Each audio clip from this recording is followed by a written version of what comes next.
के टीचर साहब और प्रिय बच्चों, ये जो आपके सामने चित्र है, इसको पहचान रहे हैं? किसका चित्र है? ये सम्राट अशोक महान का चित्र है। तो सम्राट अशोक के नाम से तो सभी परिचित होंगे, उनकी निशानी से सभी परिचित होंगे, क्योंकि हर फौज में अशोक की लाट चलती हुई देखिए। अशोक होता है झंडे में, जो राष्ट्रीय ध्वज में जो चक्र बना हुआ है वो अशोक चक्र ही है। यानी पब्लिक का हर व्यक्ति जो है अशोक के संपर्क में है। यानी भारत में शुरू से ही अब तक बहुत सारे राजा हुए हैं, लेकिन अब तक सबसे बड़ा साम्राज्य जो है वह अशोक का ही रहा है। यानी 52 लाख वर्ग किलोमीटर तक। इससे दूसरे नंबर पर साम्राज्य औरंगजेब का था, वो था करीब 40 लाख वर्ग किलोमीटर। बाकी सभी इससे नीचे।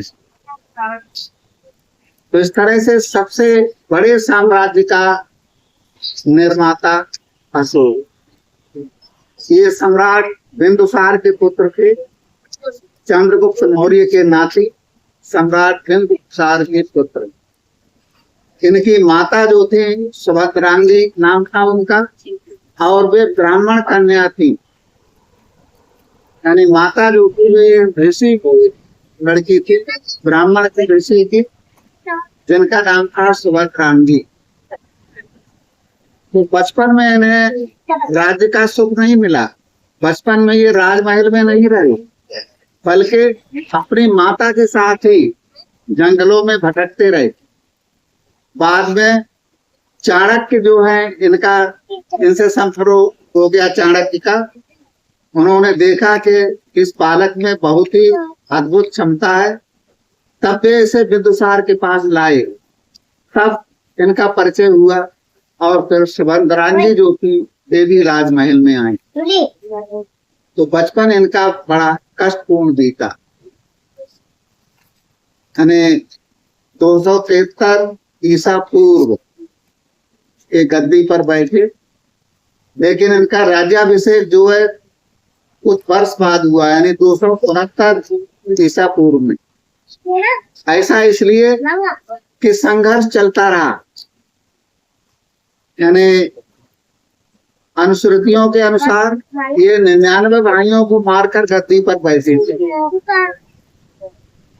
तो इस तरह संघर्ष चलता रहा और 269 ईस्वी में इनका राज्याभिषेक हुआ। राज्याभिषेक के 8 वर्ष बाद इन्होंने कलिंग पर आक्रमण किया। कलिंग में लाखों लोग मारे गए। इतना भीषण नरसंहार था कि इनका हृदय जो है द्रवित हो गया। अशोक पहले बहुत सख्त थे, इतने सख्त, जिस समय कलिंग युद्ध चल रहा था उस समय युद्ध ये बीतते जा रहे थे लगातार। तो कुछ दासियां जो थी उन्होंने नृत्य करना शुरू कर दिया। अशोक को पता चला कि युद्ध के मैदान में ही दासियों ने नृत्य किया, तो उन दासियों को ये सजा दी गई कि वे अंगारों पर नृत्य करेंगी। तो उन्हें अंगारों पर नृत्य करना पड़ा। इतने सख्त थे अशोक।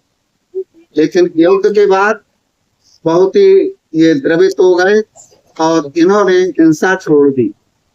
इन्होंने संकल्प कर लिया कि अब जो है हिंसा नहीं करेंगे, और इन्होंने बौद्ध धर्म अपना लिया। यानी निग्रोध नाम के एक बौद्ध भिक्षु थे, उन्होंने प्रवचन सुना और उसी प्रवचन के दौरान ये बौद्ध भिक्षु हो गए। तो ये ऐसे सम्राट थे जो देश बदलकर जनता में घूमा करते थे। ये एकमात्र अब तक के सम्राट हैं जिन्होंने शिलालेख यानी शिलाओं पर लेख लिखे, शिलाओं पर नियम लिखे कि राज्य के लोगों को किस तरह से काम करना।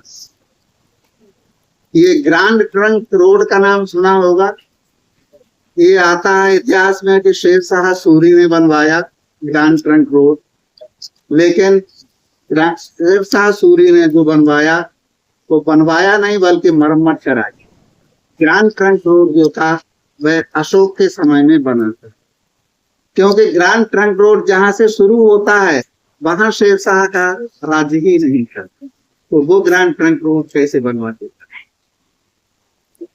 इन्होंने सड़कें बनवाई, सड़कों के इधर उधर किनारों पर वृक्ष लगवाए, छायादार वृक्ष लगवाए, और जगह बाजगह धर्मशालाएं बनवाई जिनमें यात्रियों को ठहरने की उचित व्यवस्था रहती थी।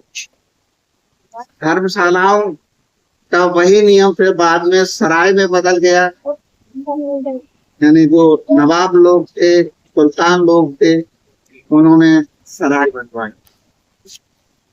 तो अशोक के बनवाए हुए जो स्मारक हैं वे अब तक मौजूद हैं। सारनाथ का सांची का स्तूप, वहीं से ये जो अशोक की लाट बनी हुई है, जो अशोक स्तंभ बना हुआ है, उसी में से ऊपर का हिस्सा ले लिया है और वही नोट पर विराजमान है।